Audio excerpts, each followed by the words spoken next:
A day in the town and the farm. One bright morning, a little boy named Tim woke up with a big plan. Today he wanted to visit not just the town, but also the farm outside the city. Tim loved adventures, and his best friend, Max the dog, was always by his side.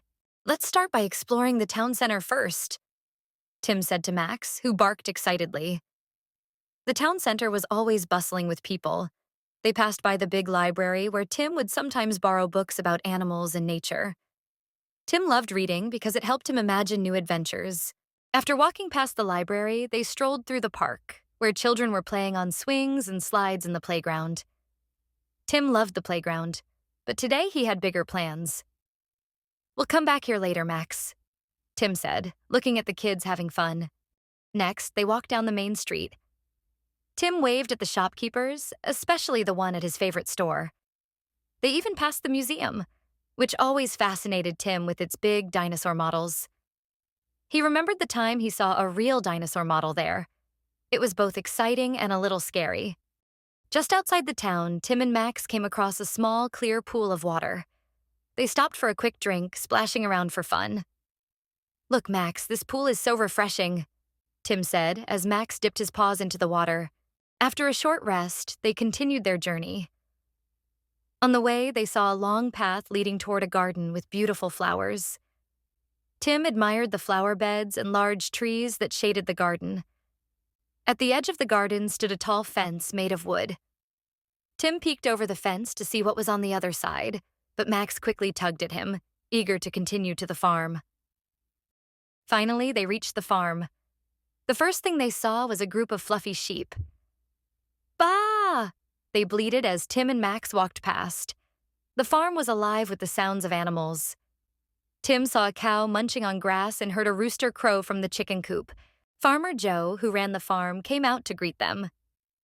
"Hello, Tim. Welcome back," he said cheerfully.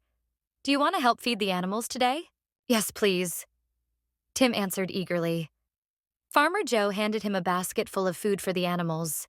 First, Tim fed the sheep, then the cows, and finally the chickens.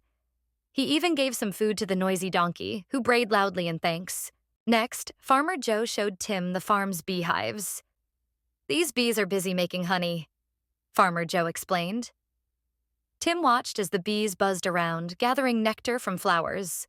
Near the beehives was a small pond where ducks were swimming. Tim watched the ducks swim and wished he could swim like them. "Maybe one day I'll learn to swim as fast as a duck," Tim said with a smile. As they continued exploring, Tim met the friendly goat and her baby lamb.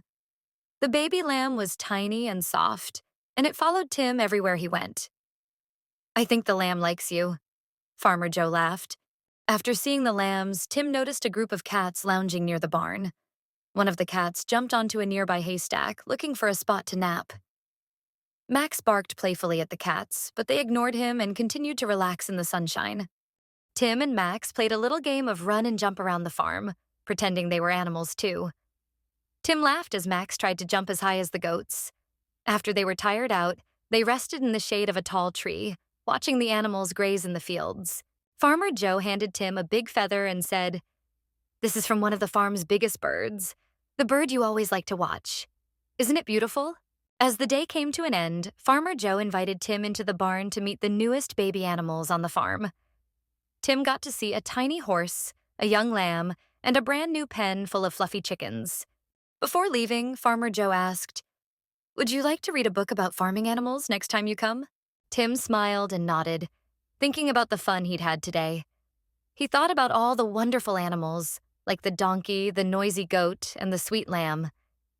As they walked back home, Tim couldn't stop talking to Max about everything they had seen.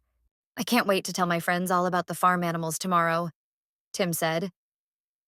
As they passed through the town center one last time, they stopped for a quick snack of jam sandwiches, resting on a bench near a map of the town.